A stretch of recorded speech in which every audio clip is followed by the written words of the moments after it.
नमस्कार दोस्तों, exam nucleus channel में आपका स्वागत है। तो चलिए शुरू करते हैं 20 अप्रैल 2026 के कुल 11 करंट अफेयर्स के क्वेश्चन जो 100% वेरीफाई है।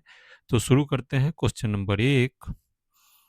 यूनियन कैबिनेट ने 19 अप्रैल 2026 को Bharat maritime insurance pool BMI pool को मंजूरी दी है। इसमें कितनी स्वर्जिन गारंटी होगी और यह किन जोखिमों को कवर करेगा? तो आपको बताना है इसका सही आंसर, और इसका सही आंसर ऑप्शन बी 12,980 करोड़ रुपए का ये पूल है। और हल, machinery, cargo, P and I और वार रिस्क को ये कवर करेगा। चलिए इसका डिटेल देखते हैं। यूनियन कैबिनेट ने 19 अप्रैल 2026 शनिवार को पीएम मोदी की अध्यक्षता में भारत मेरीटाइम इंश्योरेंस पूल को 12,980 करोड़ रुपए की सवर्जिन गारंटी के साथ मंजूरी दी। यह पूल भारत के सभी मेरीटाइम रिस्क को कवर करेगा। हल and machinery, cargo, P and I मतलब प्रोटेक्शन एंड आइडेंटिटी और वार रिस्क, इसमें पूल मेंबर्स की कंबाइन अंडर राइटिंग कैपेसिटी लगभग 950 करोड़ होगी। बीएमआई पूल का उद्देश्य वेस्ट एशिया भू राजनीतिक तनाव के कारण बढ़ी विदेशी बीमा लागत से भारतीय जहाजों को राहत देना और मेरीटाइम इंश्योरेंस में आत्मनिर्भरता बढ़ाना है। तो ये था इसका सही डिटेल। अभी दूसरे क्वेश्चन को देखते हैं। Relief, resilience and logistic intervention for export facilitation योजना 2026 में किस तिथि को लॉन्च हुई? इसे लागू करने वाली नोडल एजेंसी कौन है और हाल ही में इसमें कौन से देश जोड़े गए हैं? तो आपको बताना है इसका सही आंसर, और इसका सही आंसर है ऑप्शन बी 19 मार्च 2026 को ईसीजीसी में हुआ। ये ईसीजीसी और मिस्र, इजिप्ट और जॉर्डन मतलब ये दोनों देश शामिल है। इसका डिटेल देखते हैं। तो resilience and logistic intervention for export facilitation योजना 19 मार्च 2026 को एक्सपोर्ट प्रमोशन मिशन के तहत लॉन्च हुई। यह पश्चिम एशिया में भू राजनीतिक तनाव से प्रभावित भारतीय निर्यातकों खासकर एमएसएमई को फ्राइट एस्केलेशन इंश्योरेंस प्रीमियम और वार रिस्क से राहत देती है। इसे export credit guarantee corporation ECGC इसका नोडल एजेंसी के रूप में इम्प्लीमेंट करती है। 17 से 18 अप्रैल 26 को वाणिज्य मंत्रालय ने इजिप्ट और जॉर्डन को एलिजिबल कंट्रीज में जोड़ा है। तो ये इसका डिटेल था। तीसरे क्वेश्चन को देखते हैं। तो ऑस्ट्रेलिया और जापान के बीच 18 अप्रैल 2026 को एक बड़ा रक्षा समझौता हुआ। इसके बारे में क्या सही है आपको बताना है। इन ऑप्शनों में कौन सा सही है? तो इसका सही answer option B Australia Japan से स्टेल्थ फ्रिगेट खरीदेगा। 10 अरब ऑस्ट्रेलियाई डॉलर का ये बिजनेस है और वर्ल्ड वार सेकेंड के बाद जापान का सबसे बड़ा रक्षा निर्यात है। तो ये इसका डिटेल था। अभी इसका व्याख्या देखते हैं। तो 18 अप्रैल 26 को ऑस्ट्रेलिया और जापान ने एक ऐतिहासिक रक्षा समझौते पर हस्ताक्षर किए। ऑस्ट्रेलिया 10 वर्षों में 10 अरब ऑस्ट्रेलियाई डॉलर से जापान से करीब 1 दर्जन स्टील्थ फ्रिगेट खरीदेगा। जापान डिफेंस मिनिस्टर काइजोमी शिनजीरो ने पहले 3 जहाज़ों की डिलीवरी के कॉन्ट्रैक्ट साइनिंग में भाग लिया। यह वर्ल्ड वार सेकेंड के बाद जापान का सबसे बड़ा रक्षा निर्यात सौदा है।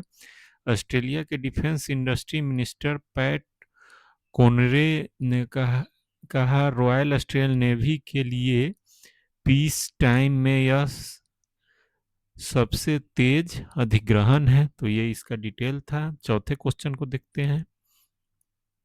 पंजाब सरकार ने गैंगस्टर नेटवर्क पर नकेल कसने के लिए किस आईआईटी के साथ AI based real time crime tracking system बनाने के लिए एमओयू किया है, आपको बताना है इसका सही आंसर। तो इसका सही answer option B IIT Ropar के साथ किया है। गैंगस्टरन तेवार और युद्ध नसेन विरुद्ध इसका जो बनेगा उसका ये नाम है।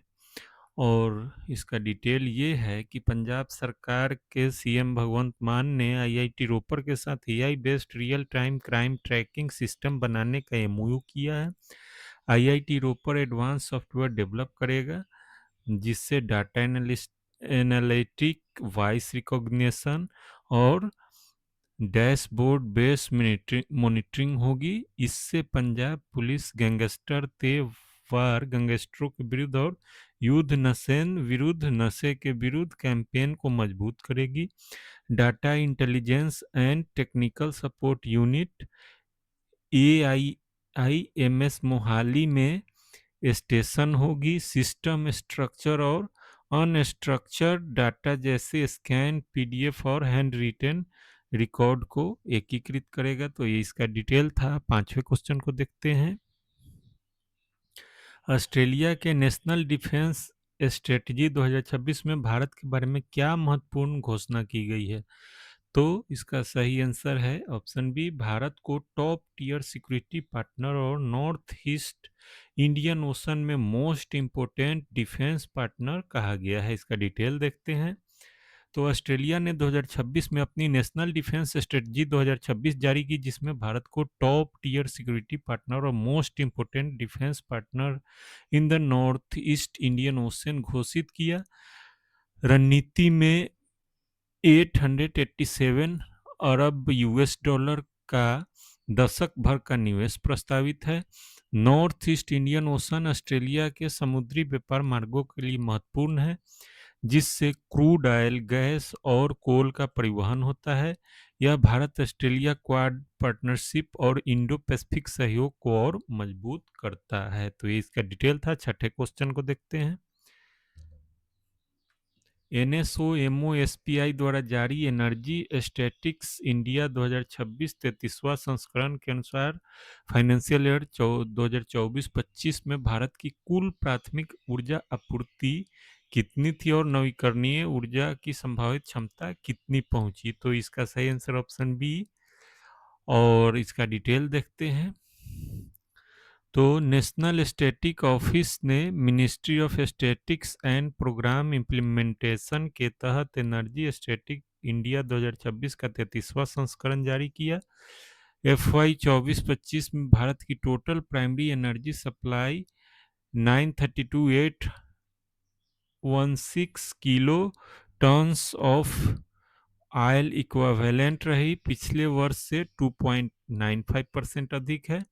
नवीकरणीय ऊर्जा की संभावित क्षमता 31 मार्च 2025 तक 4704,043 मेगावाट पहुंची। सोलर एनर्जी का सर्वाधिक हिस्सा लगभग 71% था। 70% से अधिक री पोटेंशियल 6 राज्यों राजस्थान, महाराष्ट्र आदि में कंसंट्रेटेड है। कोल अब भी एनर्जी मिक्स में डोमिनेंट है। तो इसका सही डिटेल था। अभी 7वां क्वेश्चन देखते हैं। पैक्स सिलिका क्या है और भारत ने इसमें कब और कहां शामिल होने की घोषणा की? तो आपको बताना है इसका सही आंसर। और सही आंसर है ऑप्शन बी, अमेरिका नेतृत्व की semiconductor AI supply chain initiative. Bharat ने 20 फरवरी 2026 को इंडिया एआई इम्पैक्ट समिट में इस पे हस्ताक्षर किए। तो इसका डिटेल है कि पैक्स सिलिका एक यूएस नेतृत्व की स्ट्रेटेजिक इनिशिएटिव है जो सिलिकॉन, एआई और क्रिटिकल मिनरल्स की सिक्योर सप्लाई चेन बनाने के लिए है। इसकी स्थापना 12 दिसंबर 25 को वाशिंगटन में हुई। इसमें US, Japan, South Korea, Australia, Singapore, Israel, UK, Greece, Qatar और यूएई मूल सदस्य थे। भारत 20 फरवरी 26 को भारत मंडपम में इंडिया एआई इम्पैक्ट समिट के दौरान पैक्स सिलिका डिक्लेरेशन पर हस्ताक्षर करके सदस्य बना। मीटवाई मंत्री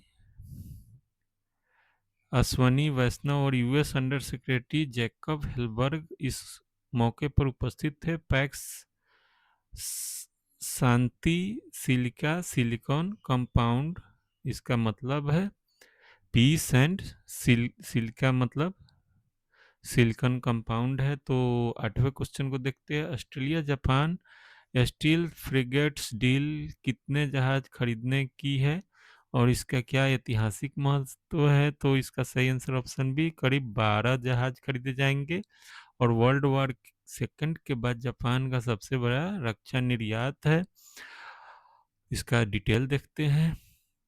18 अप्रैल 26 को साइन डील के तहत ऑस्ट्रेलिया करीब 1 दर्जन स्टील फ्रिगेट्स खरीदेगा। ये वर्ल्ड वॉर सेकंड के बाद जापान का सबसे बड़ा डिफेंस एक्सपोर्ट डील है।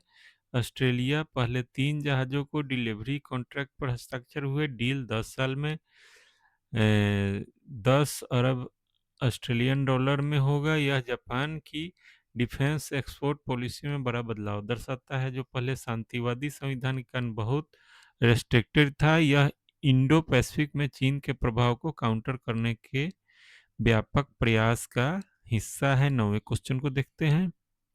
तो भारत मैरीटाइम इंश्योरेंस पूल की क्या आवश्यकता पड़ी और इसकी कंबाइन अंडर राइटिंग कैपेसिटी कितनी होगी? तो पिछले क्वेश्चन में मैंने बताया था कि यह वेस्ट एशिया में भू राजनीतिक तनाव से बढ़ी मैरीटाइम इंश्योरेंस कॉस्ट और विदेशी इंश्योरेंस की अनुपलब्धता के कारण ऐसा किया गया है। ये ऑप्शन बी इसका सही आंसर है।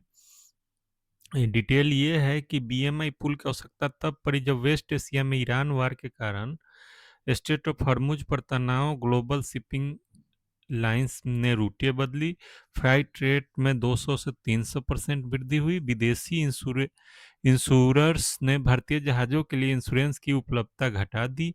बीएमआई पूल में मेंबर्स इंश्योरर्स की कंबाइन अंडर राइटिंग कैपेसिटी करीब 950 करोड़ होगी।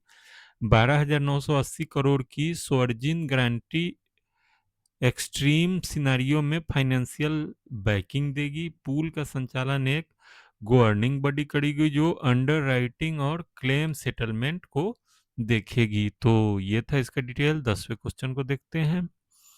एनर्जी स्टैटिक इंडिया 2026 में सोलर एनर्जी के बारे में क्या महत्वपूर्ण तथ्य है और देश में री पोटेंशियल का 70% हिस्सा किन राज्यों में है?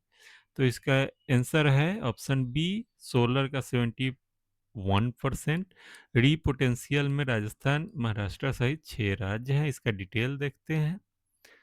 तो एनर्जी स्टैटिक्स इंडिया 2026 के अनुसार भारत की कुल री पोटेंशियल में सोलर एनर्जी का सर्वाधिक हिस्सा लगभग 71% है। यह भारत की सोलर ऊर्जा के अपार भंडार को दर्शाता है। भारत की 70% से अधिक री पोटेंशियल 6 राज्यों में कंसंट्रेटेड है, जिसमें राजस्थान और महाराष्ट्र प्रमुख है। रिपोर्ट में कोल, लिग्नाइट, पेट्रोलियम, नेचुरल गैस और रिन्यूएबल्स का इंटीग्रेटेड डाटा शामिल है। इसमें एनर्जी बैलेंस टेबल, सैंकी डायग्राम और इंटरनेशनल सस्टेनेबिलिटी इंडिकेटर्स भी शामिल हैं। तो ये इसका डिटेल था। अंतिम क्वेश्चन को देखते हैं। इंडिया एआई इम्पैक्ट समिट 2026 फरवरी भारत मंडपम में पैक्स सिलिका डिक्लेरेशन पर हस्ताक्षर के समय कौन से फाउंडिंग मेंबर्स पहले से थे? तो इसका सही answer option B, US, Japan, South Korea, Australia, Singapore, Israel, UK, Greece, Qatar और यूएई, ये 10 देश शामिल थे। तो इसका डिटेल ये है कि पैक्स सिलिका डिक्लेरेशन की स्थापना 12 दिसंबर 2025 को वाशिंगटन डीसी में एक समिट में हुई थी। इसके फाउंडिंग सिग्नेटरीज थे US, Japan, South Korea, Australia, Singapore, Israel, United Kingdom, Greece, Qatar और यूएई, यानी 10 देश। नीदरलैंड, कनाडा, ईयू, ओईसीडी और ताइवान गेस्ट ऑब्जर्वर के रूप में उपस्थित थे, पर सिग्नेचरी नहीं बने। भारत 20 फरवरी 2026 को इंडियन एआई इम्पैक्ट समिट में फॉर्मल सिग्नेचरी के रूप में ज्वाइन हुआ। Minister of IT and telecommunication Ashwini Vaishnaw और US under secretary Jacob Helberg ने सेरेमनी में भाग लिया था। तो ये इसका है डिटेल। और वीडियो देखने के लिए आपका बहुत बहुत धन्यवाद। आप आगे भी बने रहे हमारे चैनल के साथ, इसलिए चैनल को सब्सक्राइब करें और वीडियो को लाइक और शेयर ज़रूर करें। Thanks for watching.